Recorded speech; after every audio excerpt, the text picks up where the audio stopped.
Roger Federer has seen every rivalry, every genius, every psychological war the sport has ever produced. But when he was recently asked about the future of men's tennis, his answer stunned the experts. Because Federer didn't hesitate. He didn't generalize. He didn't blur the question. He simply said something that shook the entire tennis world. That Carlos Alcaraz, not Jannik Sinner, may be the one who takes control of the 2026 season. And according to insiders close to the Swiss legend, Federer privately believes Alcaraz has something Sinner doesn't. Something that could tilt the balance of their rivalry in a way nobody expects. And the reason this matters is simple. No one understands generational transitions better than Federer. He lived through the rise of Nadal. He survived the arrival of Djokovic. He saw how pressure fractures even the greatest champions. So when Federer looks at Alcaraz and Sinner, he's not judging their forehands. He's judging their identities. The moment Federer's comments surfaced, analysts began debating what exactly he meant. Sinner dominated 2025, winning 2 Grand Slams, the ATP Finals, and pushing the sport into a new era of precision and discipline. Meanwhile, Alcaraz's season was brilliant but chaotic. Moments of brilliance followed by physical collapse, emotional tension, and inconsistency. The world expected Federer to praise Sinner's structure, his calmness, his maturity. But that's not what he focused on. According to people who spoke with Federer, the Swiss legend believes Alcaraz possesses the most important quality of all: the ability to evolve under pressure, to reinvent himself when it matters, to rise emotionally instead of shrinking. Federer sees something in Alcaraz that reminds him not of Nadal, not of Djokovic, but of his own early years. The raw creativity that can rewrite matches that seem unwinnable. The genius that exists outside of patterns. The spark that forces opponents to doubt their own certainty. Federer sees that spark growing again. And 2026, he believes, will be the year it erupts. Experts close to him say Federer has been studying their rivalry carefully. He pays attention not only to results but to energy, posture, mentality. And what he noticed in the final months of 2025 is something fans barely caught. A shift in how Sinner reacts when Alcaraz plays with freedom. When Alcaraz plays loose, emotional, unpredictable, Sinner's calmness becomes both a weapon and a vulnerability. Because if the match becomes chaotic, Sinner can't control the rhythm anymore. He becomes reactive instead of proactive. Federer has lived this dynamic before. Nadal pushed him physically. Djokovic pushed him mentally. But it was the unpredictable players, the ones who broke patterns, who refused to stay inside the tactical box, who forced him to adapt the most. And Alcaraz is exactly that type of player. Federer reportedly believes that Sinner's greatest strength, his stability, can turn into a weakness when Alcaraz is healthy, confident, and emotionally fearless.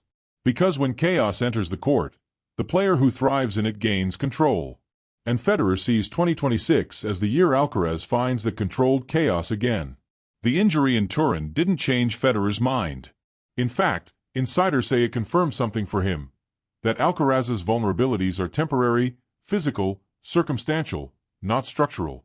Sinner, in contrast, relies completely on structure. If his rhythm breaks, his entire identity risks collapsing. Federer has always known that players dependent on stability can be destabilized by someone who operates from instinct and momentum. This is why Federer privately thinks Alcaraz will beat Sinner again. Not because he's better on paper, but because he's more adaptable in the moments that decide tournaments. Federer saw signs of this when Alcaraz continued to compete despite physical limitations.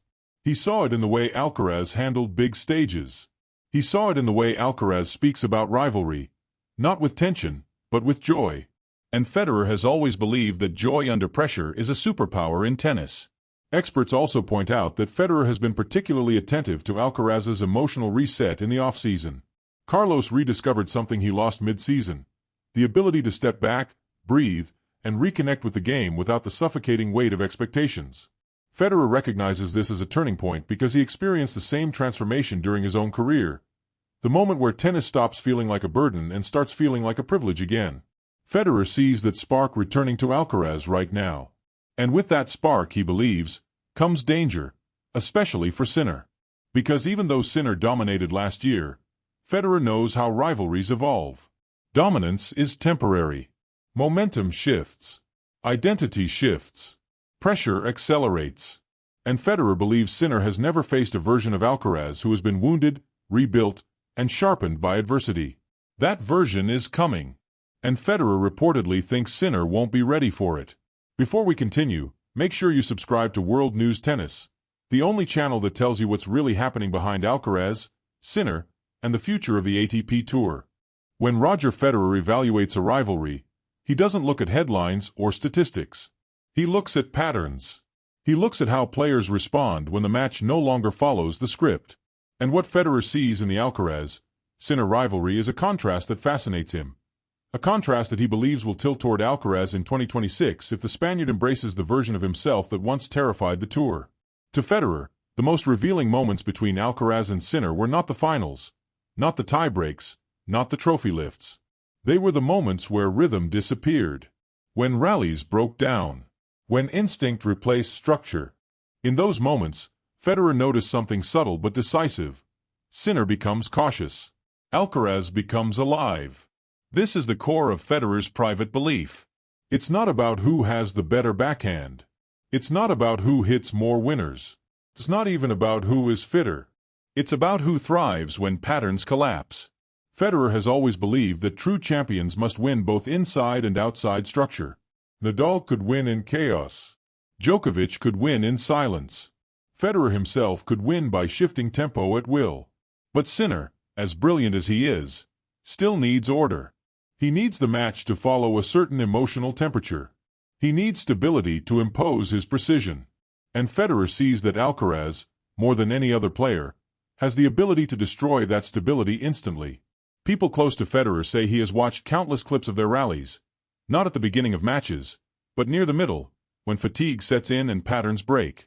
He sees Alcaraz taking the ball earlier, slicing suddenly, rushing the net, adding a drop shot where nobody expects it. He sees the crowd rise. He sees the atmosphere tilt. And he sees Sinner hesitate, not dramatically, but subtly enough that momentum begins to shift. Federer knows exactly what that hesitation means. He lived through it against Nadal. He saw Djokovic exploit it ruthlessly. And now he sees Alcaraz beginning to use it too. Yet Federer's reasoning goes deeper than tactics. It goes into identity itself. Because the question he always asks when analyzing a rivalry is simple. Which player has the bigger room for growth? Federer believes that player is Alcaraz. Not because he's younger. Not because he's more talented. But because his game is built on creativity instead of repetition. That means he can evolve in unpredictable directions. Sometimes that growth is messy, like in 2025, where he swung between brilliance and exhaustion. But to Federer, that volatility is not a weakness. It's a sign of potential transformation. By contrast, Sinner's game is closer to perfection, and perfection has limited space to evolve. Federer respects Sinner deeply, but he also knows that players built on precision are most vulnerable when their patterns get disrupted by someone who doesn't follow the same rules. And Alcaraz doesn't follow rules. He breaks them. He lives in the moments between structure. He wins in the space where control becomes chaos. That's where Federer sees 2026 shifting. Another point the Swiss legend reportedly pays attention to is Alcaraz's emotional recovery after injury. Many players return physically healed but mentally fragile. Alcaraz is the opposite.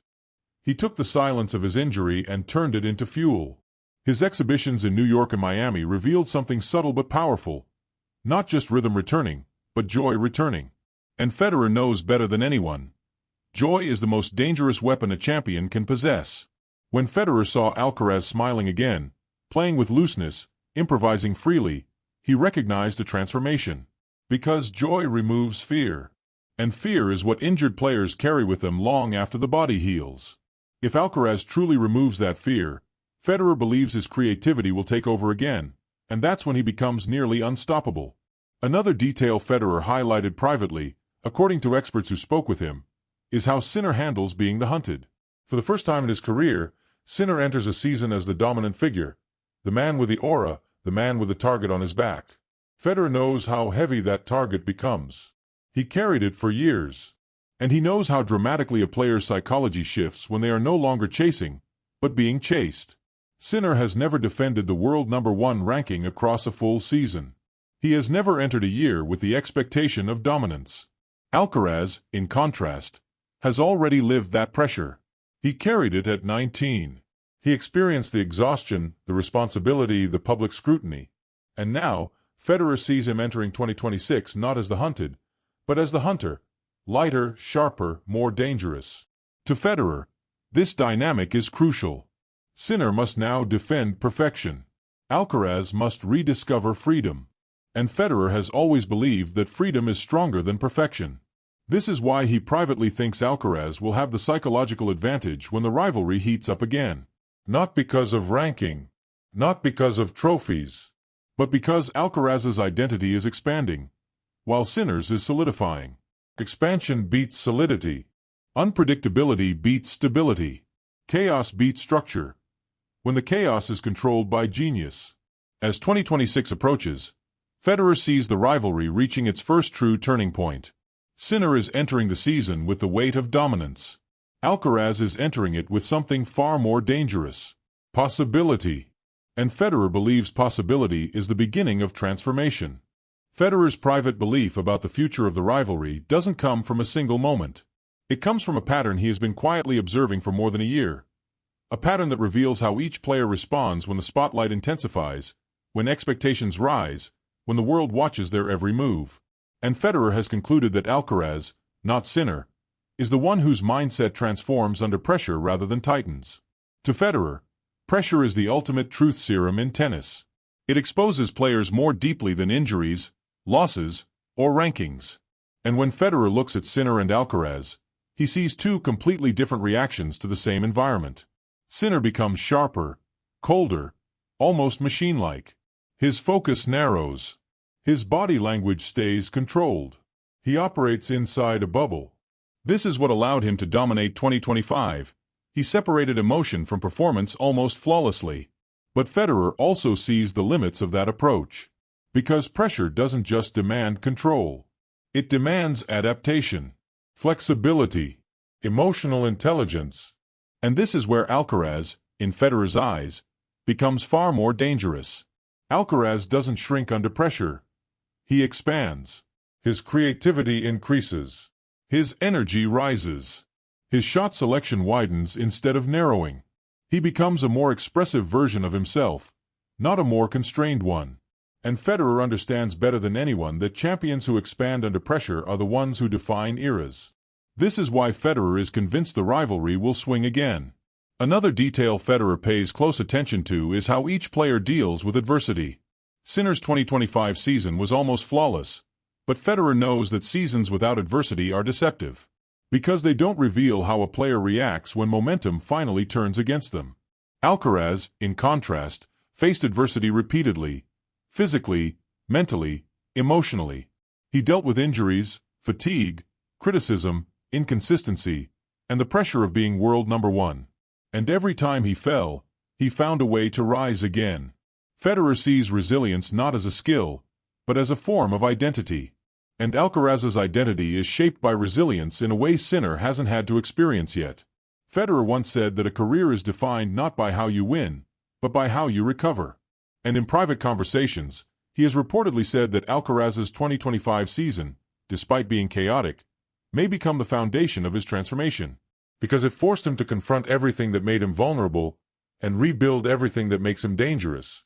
Sinner's biggest test, Federer's circle believes, has not arrived yet. And when it does, when he faces a long stretch of pressure, expectation, or unexpected failure, that will reveal how deep his psychological stability truly is. Alcaraz has already survived that storm. What fascinates Federer most is how quickly Alcaraz adapts to emotional discomfort. When he feels doubt, he attacks more. When he feels fatigue, he improvises. When he feels pressure, he expresses himself instead of hiding. Federer considers this the mark of a natural champion, not a champion made by repetition, but a champion made by instinct. This instinct is why Federer believes the injury in Turin will not carry into 2026 as a weakness, but as a spark. It reminded Alcaraz of his vulnerability, but it also reminded him of what he loves. Federer has always believed that the players who rediscover their love for the game after a setback come back stronger than ever. He has watched Alcaraz in exhibitions. He has seen his movement, his smile, his improvisation. And to Federer, these are signs that Alcaraz is reconnecting with the identity that once made him the most electrifying player in the world. Meanwhile, Sinner's identity is becoming more defined, more rigid. Federer respects that. But he also knows rigid structures crack under unexpected pressure, and Alcaraz is the kind of player who creates that pressure simply by existing on the other side of the net. Federer is also intrigued by something far more subtle: leadership. When Federer dominated the sport, he brought elegance. Nadal brought hunger. Djokovic brought discipline. Each legend reshaped tennis through identity, not technique. Alcaraz brings joy. Sinner brings control. And Federer privately believes joy has the potential to outgrow control over time. Because joy is contagious. Joy disrupts rhythm.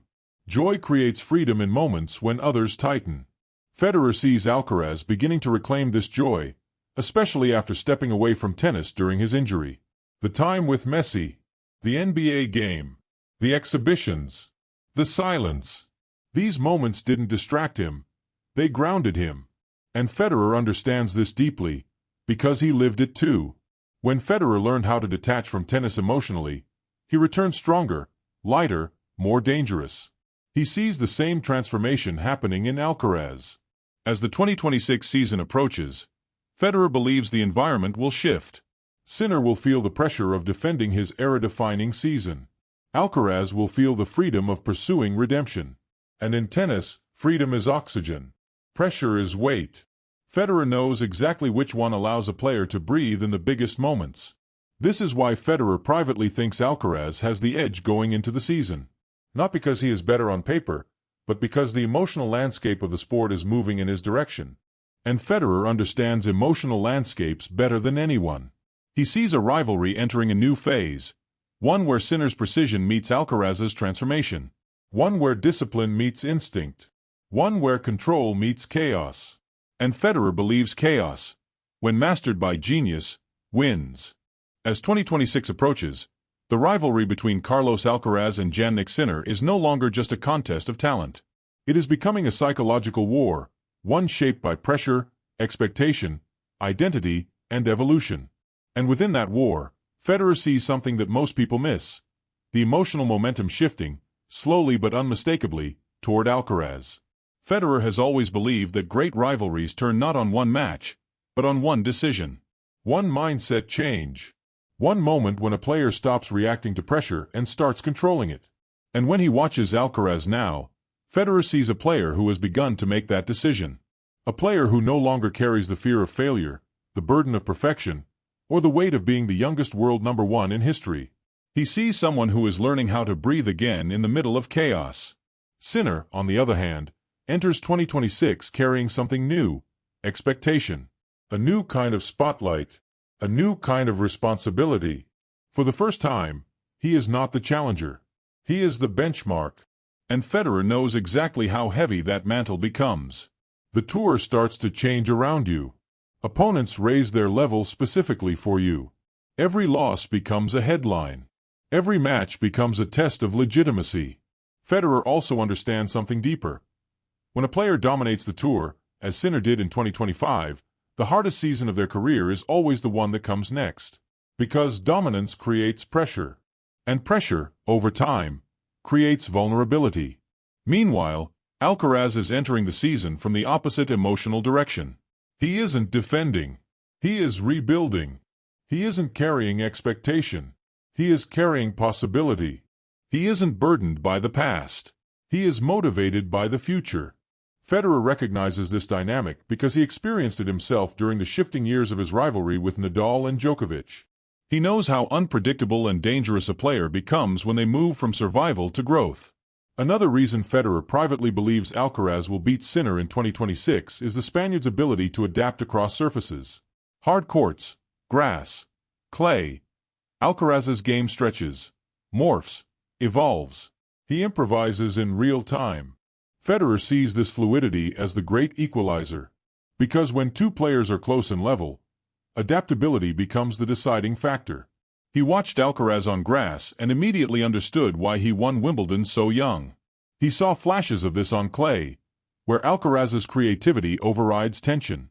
And even on hard courts, where Sinner currently holds the statistical advantage, Federer sees huge room for Alcaraz to grow. Not by improving technique, but by improving decision-making under pressure. And Federer is convinced this decision-making improves dramatically once fear is removed. The injury in Turin had the opposite effect many expected.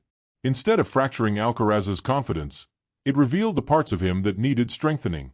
The silence that followed became a space for reflection. The exhibitions revealed recovery. The preseason revealed focus. And the rivalry revealed motivation. The final piece, according to Federer, is identity. The version of Alcaraz that steps onto court believing he can shape the match, not react to it. Sinner's greatest strength is control. Alcaraz's greatest strength is disruption. Federer believes disruption will define the next phase of their rivalry. Because disruption forces opponents to confront uncertainty. And uncertainty is where hesitation grows, even in the strongest minds. Federer has watched Sinner long enough to know his reaction to uncertainty.